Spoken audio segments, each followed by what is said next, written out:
The morning drink that puts the most pressure on your kidneys may not be the one you feel guilty about. It may be the one you feel good about. The pretty bottle. The blender drink. The glass that looks bright, clean, and harmless sitting next to breakfast. That is the trap.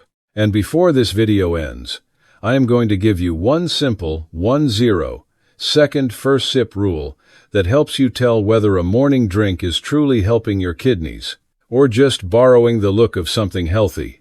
Because kidney trouble usually does not begin with one dramatic mistake. It begins with a routine. One drink, one habit. One choice repeated so often, it stops feeling like a choice. That is why this matters so much after 60. At that stage of life, a lot of people are not starting from zero anymore. Blood pressure may already be a little high. Blood sugar may already need watching.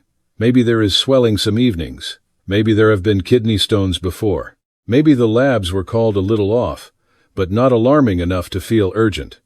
And that is exactly why the little morning habits matter. Not because one drink ruins your kidneys, but because the body remembers patterns. So today, I do not want to give you another exaggerated list of miracle kidney drinks. I want to do something more useful. I want to walk through 4 common morning drink traps people get wrong all the time, and show you the smarter way to think about each one. Not miracle drinks. Not detox promises. Just better judgment.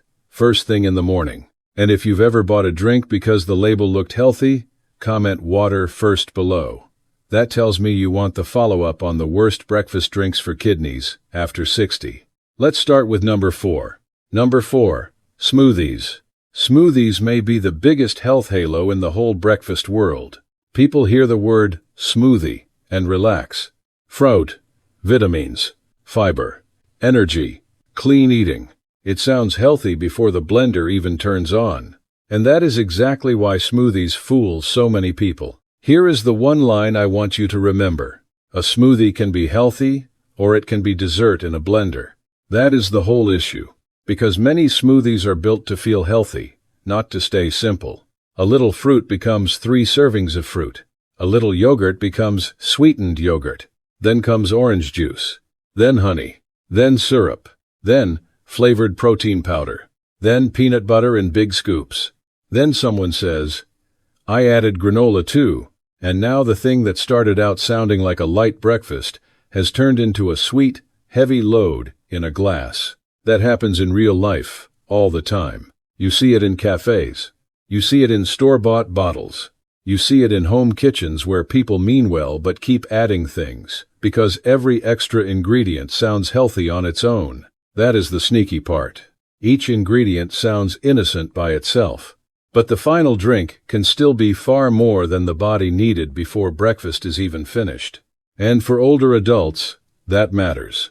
Because after a certain age, you are not just thinking about taste anymore. You may also be thinking about blood sugar, about staying full without crashing, about digestion, about blood pressure, about kidney labs, about whether your body handles potassium or phosphorus normally, about whether a healthy-looking drink is actually helping, or just keeping you on a morning sugar ride with better branding. That is why smoothies are not bad. They are just easy to overtrust. And those are not the same thing. A smarter smoothie is usually much plainer than the ones people order, post, or brag about.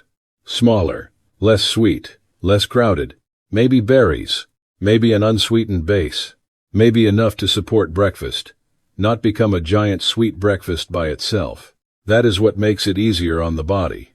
And that is the image I want in your head. Not the tall smoothie with 6 ingredients and a wellness name. Just a simple glass that does not try to do too much. Because the moment a breakfast drink starts trying to be exciting, energizing, cleansing, filling, indulgent, and healthy all at once, that is usually when it starts drifting away from useful. So, with smoothies, do not ask, is this healthy? Ask, what exactly is in this glass? That is the better question. And most of the time, it gives you the real answer fast. Number 3. Cranberry juice. Cranberry juice gets praise so quickly that people stop being careful with it. So let's keep this one grounded. Cranberry is not a kidney cleanse. It is not a miracle flush. It is not a magical morning rescue for everybody. Here is the one line that matters most. Cranberry only makes sense when you treat it like a limited tool, not a cure. That is the right frame, because this is one of those drinks that gets a huge reputation from a smaller truth. Yes, for some people, especially those who deal with repeated urinary tract issues, unsweetened cranberry can make more sense than the sugary breakfast drinks many people reach for without thinking. But that does not mean every cranberry drink is suddenly a kidney drink, and that is where the trap shows up. Most people do not buy cranberry juice with a scientist's brain. They buy it with a shortcut. They see the word cranberry. They think tart fruit. They think antioxidants. They think, this has to be better than soda. But a cranberry cocktail is not the same thing as unsweetened cranberry juice. A bright red bottle can still be carrying a lot of sugar, while borrowing the reputation of a healthier ingredient. And that happens all the time with older adults, because companies know exactly how to build trust fast. They put the fruit front and center. They use words like natural, refreshing, clean, support, immune, wellness. And the label creates a feeling before you ever turn the bottle around. That is why I do not want you to think about cranberry as a hero. I want you to think about it as a test case. A perfect example of how something can sound healthy while still needing a closer look. If cranberry fits your routine, think simple, small amount, unsweetened, no fantasy. That is what keeps it useful. Not magical, not dramatic, just sensible. And honestly, that is how a lot of kidney-friendly advice works in real life. It is quieter than marketing. It asks you to slow down, read the label, notice the sugar, pay attention to what the drink really is, not what the front of the bottle wants you to feel, because kidney health rarely improves from being impressed. It improves from being less misled. Number 2. Tea, especially unsweetened tea. This one gets over-explained all the time. People hear green tea and immediately go into health language. Antioxidants, detox, super drink, ancient secret, powerful protection. But the real strength of tea is much simpler than that. Here is the line I want you to keep. Tea helps most when it replaces something worse. That is the point. If plain tea helps you skip a sugary bottled coffee, a sweet breakfast drink, a soda, or one of those canned energy drinks that tastes like melted candy, that is already a meaningful win. And that is how a lot of better health habits actually work. Not through magic. Through replacement. One cleaner choice pushes out one unhelpful choice. You repeat that long enough, and now the pattern starts moving in a better direction. That is why tea matters. Not because it is glamorous, because it calms the morning down. A plain tea does not ask for much. It does not pull you into a sugar rush. It does not start the day by training your taste buds to expect dessert in liquid form. And older adults know exactly what I mean by that. By this point in life, most people have seen how habits sneak up. It is not one outrageous day that causes trouble. It is the little thing that becomes normal. The extra sugar in coffee, the bottled drink that became a routine, the light tea that quietly turned into a sweet tea, the cafe habit that no longer feels like a treat because it happens every morning. That is where the damage hides. Not always in the headline, in the repetition. And just like the other drinks, tea has its own trap. The problem is usually not the tea. It is what got added to it. Sugar, sweetened creamers, flavor shots, heavy bottled versions that taste more like dessert than tea, the giant cup that looks harmless because the label says tea, even though the inside drinks like candy. That is where people lose the benefit without noticing it. So if tea is part of your morning, the goal is not to make it exciting. The goal is to keep it plain enough that it is still doing the job you wanted it to do. That is what I want you to picture. A warm, simple drink that helps settle the morning. Not another sweet habit wearing a healthier costume. And once you see that pattern, you start seeing it everywhere. The smoothie is not always the problem. The load is. The cranberry is not always the problem. The sugar is. The tea is not always the problem. The extras are. Now before we get to number 1, here is the 1-0, second first sip rule I promised you. And honestly, this may help you more than any single drink on this list. The 1-0 first sip rule. Before you take that first sip, pause and ask 3 quick questions. How much sugar is in this? What came with it besides fluid? And if I already have kidney problems, diabetes, swelling, heart issues, stones, dialysis, or a doctor who told me to watch fluids, does this actually fit me? That is the rule. Not the front label, not the color, not the fruit picture, not the word natural, not the phrase supports wellness, not what someone online said in a 2-0 clip. Just those 3 questions. How much sugar? What else came with it? Does it fit my situation? That little pause can save you from a lot of innocent-looking mistakes. Because one drink may look harmless and still bring too much sugar, too much volume, or ingredients that are simply not a good match for somebody who already needs to be more careful. And that last part matters. Kidney advice has to be personal. There is no single perfect morning drink for every person watching this video. The right choice can shift with kidney function, blood sugar, blood pressure, stones, swelling, medications, appetite, and fluid limits.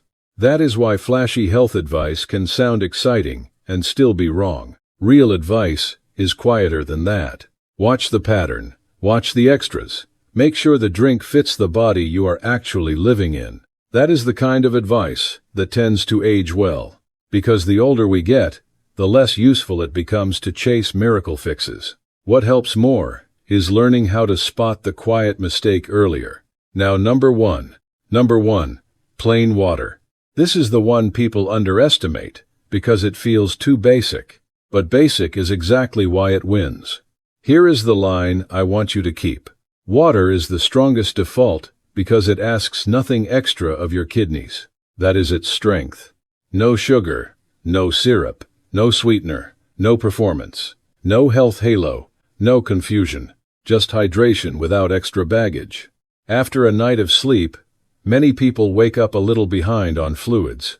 Not in some dramatic way, just enough that the body is ready for something simple. That is where water shines. It does not need to impress you. It does not need berries on the label. It does not need words like detox, cleanse, immune, refresh, or balance. It does not need a sales pitch. It just does its job.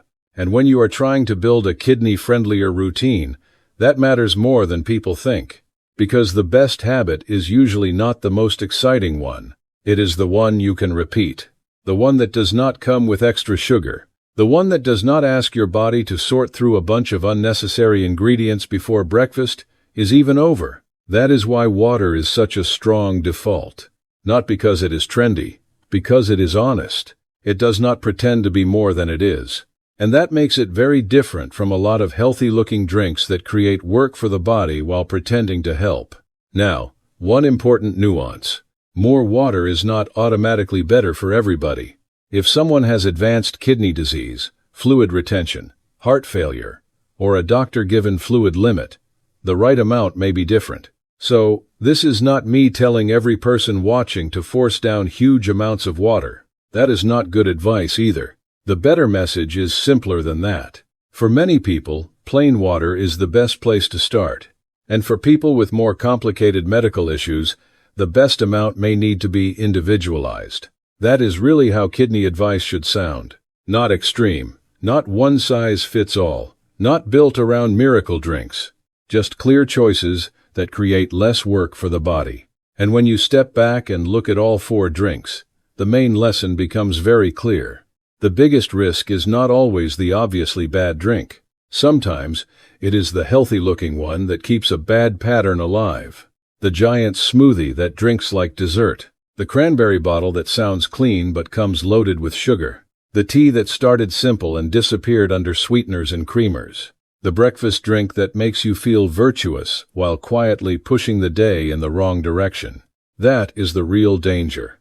Not one poisonous sip, a misleading routine. And the fix is usually less dramatic than people expect. A plainer drink, a steadier pattern, less sugar, less confusion. Not a miracle. A better default. So tomorrow morning, do not ask, What is the most powerful drink for my kidneys? Ask, what is the least misleading drink I can repeat? That is usually the better question.